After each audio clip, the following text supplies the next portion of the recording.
जब किसी स्टॉक का ट्रेंड बदलता है तो प्राइस हमें अचानक नहीं बताता कि अब रिवर्सल होने वाला है। उससे पहले चार्ट पर कुछ ऐसे संकेत बनने शुरू हो जाते हैं जिन्हें अगर आप पढ़ना सीख गए तो आपको बार बार टॉप या बॉटम का अनुमान लगाने की जरूरत नहीं पड़ेगी।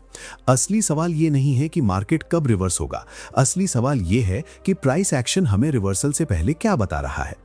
एक अप ट्रेंड में अगर प्राइस लगातार हायर हाई और हायर लो बना रहा है तो आखिर वो कौन सा बदलाव है जो हमें बताता है कि बायर्स की ताकत कमजोर होने लगी है।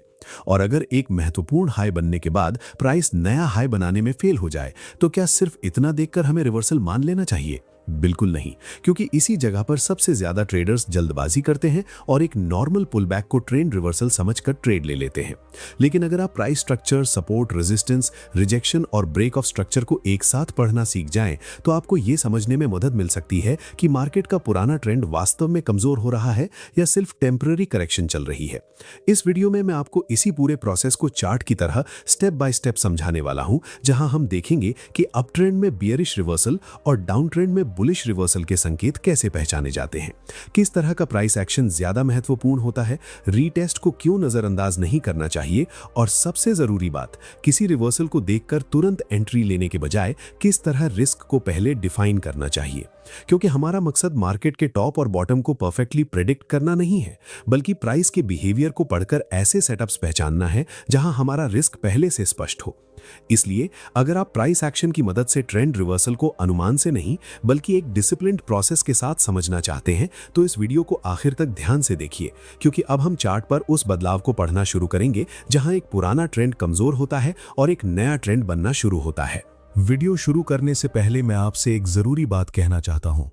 अगर आप ट्रेडिंग में सिर्फ अंदाजे के भरोसे नहीं बल्कि सही नॉलेज और समझ के साथ आगे बढ़ना चाहते हैं तो मैंने आपके लिए swing and option trading master course तैयार किया है।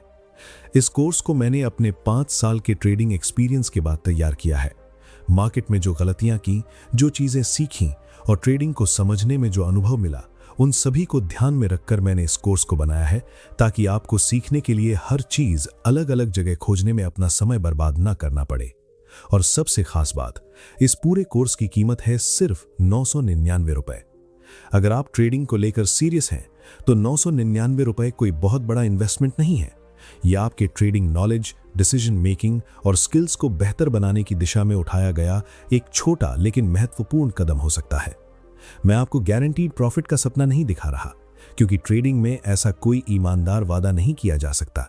लेकिन सही नॉलेज आपको मार्केट को बेहतर समझने, अपनी गलतियों को पहचानने और ज्यादा डिसिप्लिन के साथ ट्रेडिंग करने में जरूर मदद कर सकती है।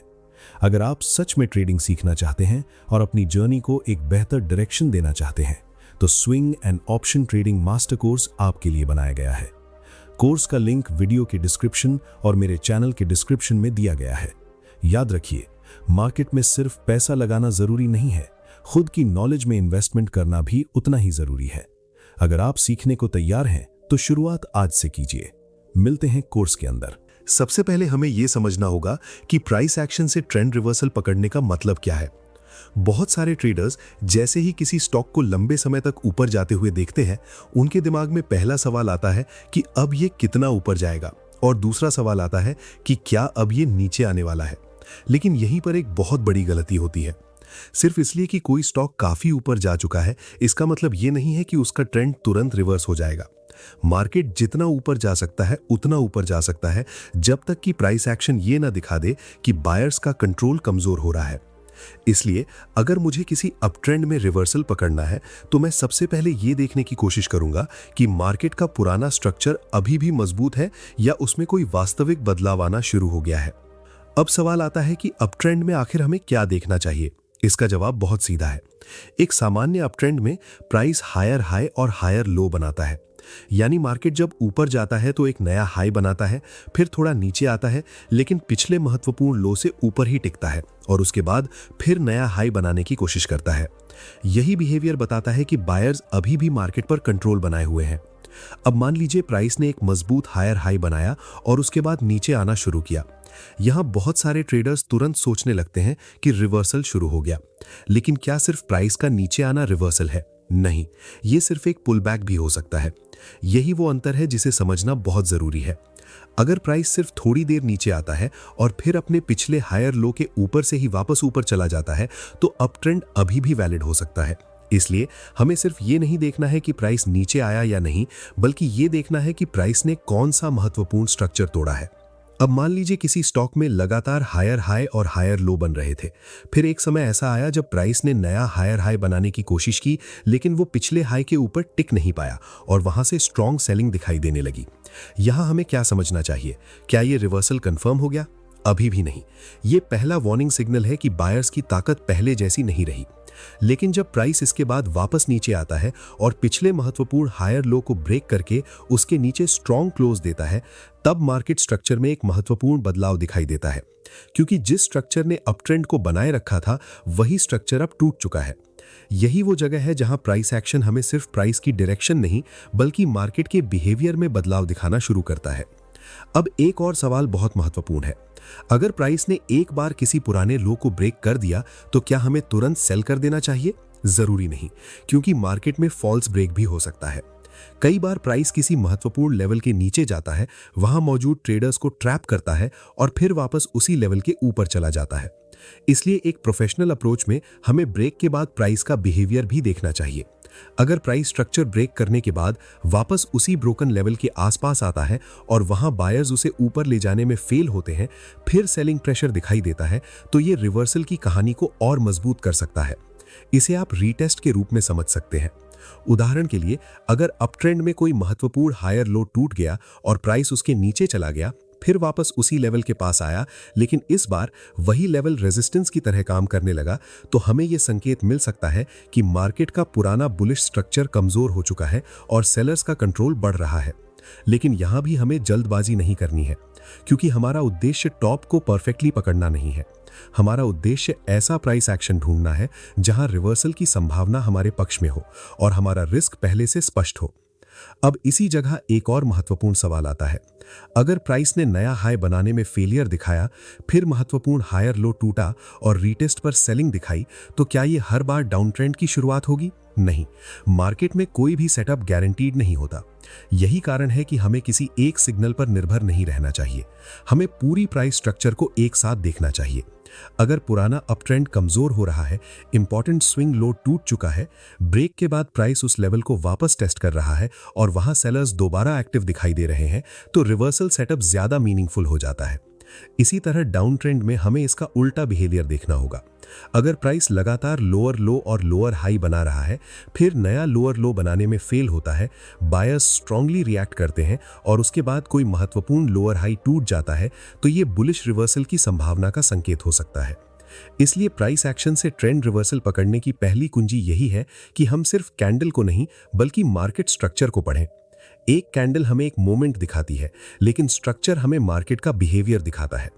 और जब आप ये समझना शुरू कर देते हैं कि कौन सा हाई और कौन सा लो वास्तव में महत्वपूर्ण है, कौन सा मूव सिर्फ पुलबैक है और कौन सा मूव पुराने ट्रेंड को कमजोर कर रहा है, तब रिवर्सल को पहचानने का आपका नजरिया पूरी तरह बदलने लगता है।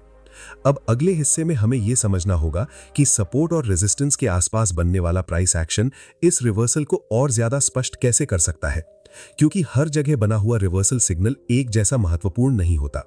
अब जब हमें ये समझ आ गया है कि ट्रेंड रिवर्सल को पहचानने के लिए सिर्फ एक कैंडल नहीं, बल्कि पूरे मार्केट स्ट्रक्चर को पढ़ना जरूरी है, तो अगला सवाल आता है कि आखिर चार्ट पर उन जगहों को कैसे पहचाना जाए जहां रिवर्सल के संकेत ज्यादा मीनिंगफुल हो सकते हैं। यहीं पर सपोर्ट और रेजिस्टेंस हमारे लिए बहुत महत्वपूर्ण हो जाते हैं। लेकिन सपोर्ट और रेजिस्टेंस को सिर्फ दो हॉरिजॉन्टल लाइंस की तरह देखना सही तरीका नहीं है। हमें यह समझना होगा कि इन लेवल्स के आसपास प्राइस ने पहले किस तरह का बिहेवियर दिखाया है। मान लीजिए किसी स्टॉक में अप ट्रेंड चल रहा है और प्राइस बार बार एक खास एरिया तक पहुंचकर ऊपर से वापस नीचे आ रहा है।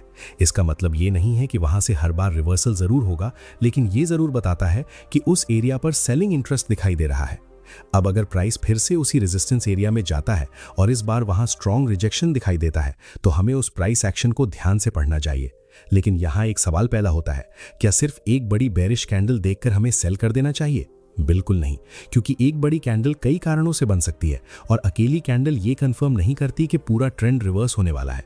हमें देखना होगा कि उस रिजेक्शन के बाद प्राइस क्या करता है। अगर प्राइस रेजिस्टेंस से रिजेक्ट होने के बाद नीचे आता है, फिर किसी महत्वपूर्ण स्विंग लो को ब्रेक करता है, तो अब हमारे पास रिवर्सल के लिए ज्यादा मजबूत स्ट्रक्चर बनना शुरू होता है। यानी रेजिस्टेंस ने हमें लोकेशन दी, रिजेक्शन ने हमें पहला बिहेवियर दिखाया और स्ट्रक्चर ब्रेक ने हमें यह संकेत दिया कि पुराने ट्रेंड की ताकत कमजोर हो सकती है।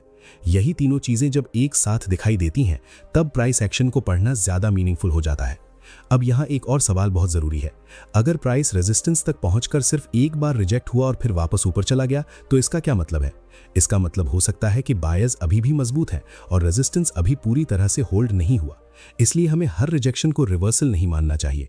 अगर बायर्स लगातार उस एरिया के ऊपर प्राइस को ले जाने की कोशिश कर रहे हैं और आखिर में स्ट्रॉन्ग क्लोज के साथ रेजिस्टेंस के ऊपर टिक जाते हैं, तो ये रिवर्सल के बजाय कंटिन्यूएशन का संकेत हो सकता है। इसलिए हमें कैंडल का साइज देखने से ज्यादा महत्वपूर्ण उसका लोकेशन और उसके बाद का प्राइस बिहेवियर देखना है। अब इसे एक एग्जाम्पल से समझते हैं।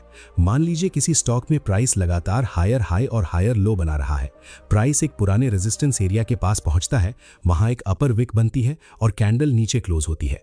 अब एक ट्रेडर तुरंत सोच सकता है कि सेलर्स आ गए और अब मार्केट गिरने वाला है। लेकिन अगर अगली कुछ कैंडल्स उसी रेजिस्टेंस के नीचे कमजोर नहीं पड़ती और प्राइस फिर से ऊपर जाकर उस हाई को ब्रेक कर देता है, तो पिछली रिजेक्शन सिर्फ एक टेम्पररी रिएक्शन साबित हो सकती है। इसलिए हमें कंफर्मेशन के लिए प्राइस स्ट्रक्चर को देखना होगा। अब मान लीजिए इसी एग्जाम्पल में रिजेक्शन के बाद प्राइस नीचे आता है और पिछले महत्वपूर्ण हायर लो को ब्रेक कर देता है, फिर वापस उसी ब्रोकन लेवल के पास आता है और वहां बायर्स प्राइस को ऊपर ले जाने में फेल हो जाते हैं। इसके बाद एक बेरिश कैंडल बनती है और प्राइस फिर नीचे जाने लगता है। अब हमारे पास रिवर्सल की एक ज्यादा क्लियर स्टोरी है, क्योंकि पहले रेजिस्टेंस पर रिजेक्शन मिला, फिर मार्केट स्ट्रक्चर टूटा और उसके बाद रीटेस्ट पर सेलर्स ने अपनी प्रेजेंस दिखाई।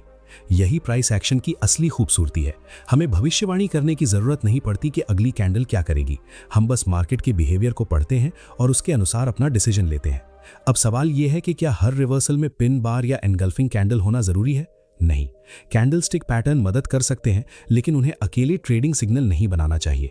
उदाहरण के लिए किसी रेजिस्टेंस एरिया पर एक बेरिश एनगल्फिंग कैंडल बनती है, तो वो ये दिखा सकती है कि उस समय सेलिंग प्रेशर बढ़ा है।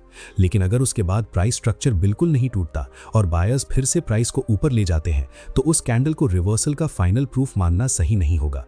दूसरी तरफ अगर वही बेरिश एनगल्फिंग किसी महत्वपूर्ण रेजिस्टेंस एरिया पर बनती है, उसके बाद प्राइस महत्वपूर्ण स्विंग लो को ब्रेक करता है और रीटेस्ट पर फिर सेलिंग दिखाई देती है, तो वही कैंडल पूरे सेटअप का एक हिस्सा बन जाती है।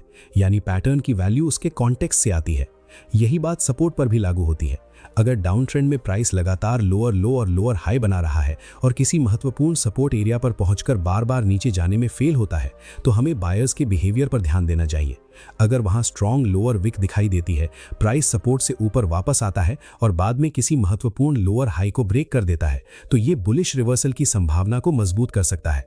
लेकिन अगर प्राइस सिर्फ सपोर्ट से बाउंस करता है और फिर से लोअर लो बना देता है, तो वो रिवर्सल नहीं बल्कि डाउन ट्रेंड के अंदर एक सामान्य पुल बैक हो सकता है। इसलिए सपोर्ट और रेजिस्टेंस का असली इस्तेमाल ये जानने के लिए है कि प्राइस किस महत्वपूर्ण एरिया पर अपना बिहेवियर बदल रहा है। अब एक और बहुत महत्वपूर्ण सवाल है, हमें सपोर्ट या रेजिस्टेंस को एग्जैक्ट प्राइस मानना चाहिए या एरिया? यहाँ एरिया को समझना ज्यादा प्रैक्टिकल है, क्योंकि मार्केट हमेशा एक ही एग्जैक्ट प्राइस पर रिएक्ट नहीं करता। कई बार प्राइस किसी लेवल से थोड़ा ऊपर या थोड़ा नीचे जाकर रिवर्स हो सकता है। इसलिए एक छोटी सी लाइन के बजाय उस पूरे प्राइस जोन को देखना ज्यादा उपयोगी हो सकता है, जहां पहले स्ट्रॉन्ग रिएक्शन हुआ हो। और जब प्राइस उसी जोन में दोबारा आता है, तब हमें यह देखना चाहिए कि इस बार बायर्स और सेलर्स का बिहेवियर पहले जैसा है या बदल चुका है। यही बदलाव रिवर्सल की सबसे महत्वपूर्ण जानकारी बन सकता है। इसलिए जब आप अगली बार किसी चार्ट पर ट्रेंड रिवर्सल ढूंढें, तो सिर्फ ये मत देखिए कि कैंडल ग्रीन है या रेड, विक बड़ी है या छोटी। पहले देखिए कि प्राइस किस महत्वपूर्ण एरिया पर है, वहां पहले क्या रिएक्शन हुआ था, अभी कौन सा स्ट्रक्चर बन रहा है और रिजेक्शन के बाद प्राइस ने क्या किया।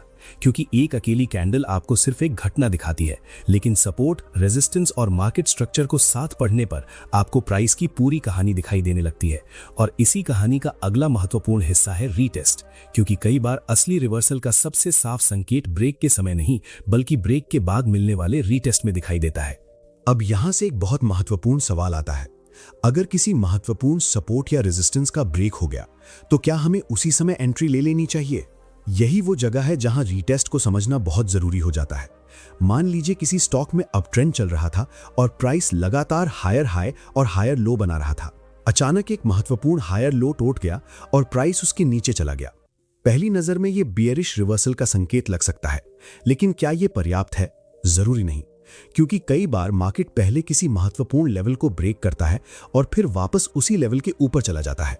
इसलिए हमें ब्रेक के बाद प्राइस का बिहेवियर देखना चाहिए। अब मान लीजिए प्राइस ने उस महत्वपूर्ण सपोर्ट को ब्रेक किया और कुछ समय बाद वापस उसी एरिया में आया। यहां सबसे महत्वपूर्ण सवाल है, क्या पुराना सपोर्ट अब रेजिस्टेंस की तरह काम कर रहा है? अगर प्राइस उस एरिया को दोबारा टच करता है लेकिन बायर्स उसे ऊपर ले जाने में फेल हो जाते हैं और वहां सेलिंग प्रेशर दिखाई देता है, तो ये हमें बताता है कि मार्केट का बिहेवियर बदल रहा हो सकता है। यही रीटेस्ट रिवर्सल को समझने में बहुत महत्वपूर्ण हो जाता है। लेकिन यहां भी जल्दबाजी नहीं करनी है। सिर्फ इतना कि प्राइस पुराने लेवल तक वापस आ गया, इसका मतलब ये नहीं कि रिवर्सल कंफर्म हो गया। हमें देखना है कि रीटेस्ट के दौरान कैंडल्स कैसी बन रही हैं, प्राइस उस लेवल पर टिक पा रहा है या नहीं, और उसके बाद किस दिशा में स्ट्रॉन्ग मूव आता है। अब सवाल यह है कि अगर रीटेस्ट के बाद प्राइस फिर से ब्रोकन लेवल के ऊपर चला जाए तो क्या करना चाहिए? इसका जवाब साफ है, हमें अपनी बियरिश रिवर्सल की सोच पर जिद नहीं करनी चाहिए। अगर प्राइस उस लेवल को वापस रिक्लेम कर लेता है और बायर्स फिर से कंट्रोल लेने लगते हैं तो हमारा रिवर्सल सेटअप कमजोर हो सकता है। इसी तरह डाउन ट्रेंड में अगर कोई महत्वपूर्ण रेजिस्टेंस ब्रेक होता है और प्राइस वापस उसी एरिया को टेस्ट करता है, लेकिन इस बार सेलर्स प्राइस को नीचे ले जाने में फेल होते हैं और बायर्स स्ट्रांगली रिएक्ट करते हैं, तो ये बुलिश रिवर्सल की संभावना को मजबूत कर सकता है। इसलिए रीटेस्ट का असली उद्देश्य एंट्री को जल्दी पकड़ना नहीं, बल्कि ब्रेक की क्वालिटी को समझना है। एक और सवाल आता है कि क्या हर ब्रेक के बाद रीटेस्ट जरूर मिलेगा? नहीं, कई बार प्राइस बिना रीटेस्ट के ही तेजी से नई डायरेक्शन में चला जाता है। ऐसी सिचुएशन में केवल इसलिए ट्रेड लेने की जरूरत नहीं है कि हमें रिवर्सल मिस होने का डर है, क्योंकि फोमो से लिया गया ट्रेड प्राइस एक्शन की समझ नहीं बल्कि इमोशन पर आधारित डिसीजन होता है। बेहतर तरीका यह है कि अगर रीटेस्ट नहीं मिला और आपका पूरा सेटअप नहीं बना तो उस मूव को छोड़ देना भी ट्रेडिंग का हिस्सा है। याद रखिए, मार्केट में अगला सेटअप हमेशा मौजूद हो सकता है। इसलिए जब आप रिवर्सल के लिए प्राइस एक्शन पढ़ें तो पहले स्ट्रक्चर ब्रेक देखें, फिर ब्रेक के बाद प्राइस की वापसी देखें और आखिर में रीटेस्ट पर बायर्स या सेलर्स का बिहेवियर समझें। जब ये संकेत एक दूसरे को सपोर्ट करते हैं तभी रिवर्सल सेटअप ज्यादा मजबूत दिखाई देता है।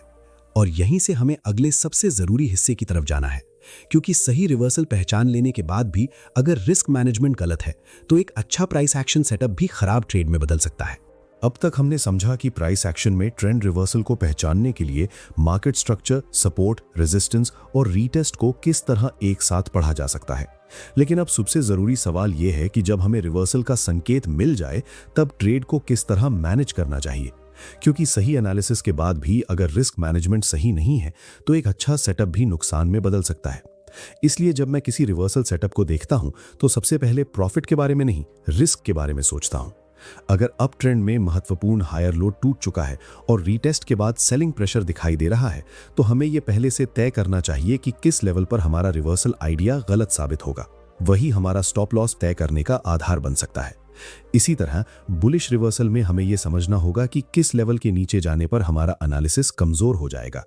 अब सवाल है कि टारगेट कहां रखना चाहिए।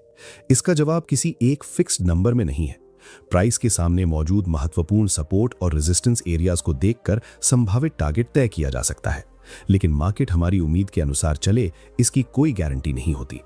इसलिए हर ट्रेड में पहले से तय रिस्क के अनुसार पोजीशन को मैनेज करना ज्यादा जरूरी है। और यहां एक बात मैं बहुत स्पष्ट कहना चाहता हूं, रिवर्सल ट्रेडिंग का मतलब हर टॉप पर सेल और हर बॉटम पर बाय करना नहीं है। असली स्किल यह है कि आप उस समय वेट कर सकें जब प्राइस वास्तव में अपने बिहेवियर में बदलाव दिखाए। अगर सेटअप नहीं बन रहा है तो ट्रेड नहीं करना भी एक सही डिसीजन है, क्योंकि ट्रेडिंग में हर समय मार्केट में रहना जरूरी नहीं है। अब इस पूरे टॉपिक को अपनी जिंदगी में कैसे इस्तेमाल करना है, इसकी सबसे महत्वपूर्ण बात समझिए। सिर्फ इस जानकारी को पढ़ लेने या वीडियो देखने से आपकी ट्रेडिंग नहीं बदलेगी। बदलाव तब आएगा जब आप इसे प्रैक्टिस में लाएंगे। हर चार्ट पर तुरंत रियल ट्रेड लेने के बजाय पहले पुराने चार्ट्स पर रिवर्सल सेटअप्स को ऑब्जर्व कीजिए। देखिए कि कहां स्ट्रक्चर टूटा, कहां रीटेस्ट मिला और कहां सिग्नल फेल हुआ। अपने डिसीजंस को ट्रेडिंग जर्नल में लिखिए और कुछ समय बाद उन्हें दोबारा देखिए। इससे आपका एक्सपीरियंस धीरे धीरे बेहतर होगा और आपको अपनी गलतियों का पैटर्न समझ आने लगेगा। लेकिन सबसे जरूरी बात, किसी भी स्ट्रैटेजी को ब्लाइंडली फॉलो मत कीजिए। मार्केट में कोई भी सेटअप गारंटीड नहीं है, इसलिए हमेशा अपनी रिस्क कैपेसिटी और ट्रेडिंग प्लान के अनुसार डिसीजन लीजिए। और जिंदगी में भी एक बात याद रखिए, ग्रोथ एक दिन में नहीं आती, जिस तरह मार्केट में एक मजबूत ट्रेंड धीरे धीरे बनता है, उसी तरह आपकी नॉलेज, डिसिप्लिन और सेल्फ कॉन्फिडेंस भी छोटे छोटे सही डिसीजन से बनते हैं। इसलिए जल्दी रिजल्ट पाने के बजाय सही प्रोसेस पर फोकस कीजिए। अपनी गलतियों से सीखिए और जो नॉलेज आपने यहाँ सीखी है उसे अपनी जिंदगी और ट्रेडिंग डिसीजंस में जिम्मेदारी के साथ इस्तेमाल कीजिए।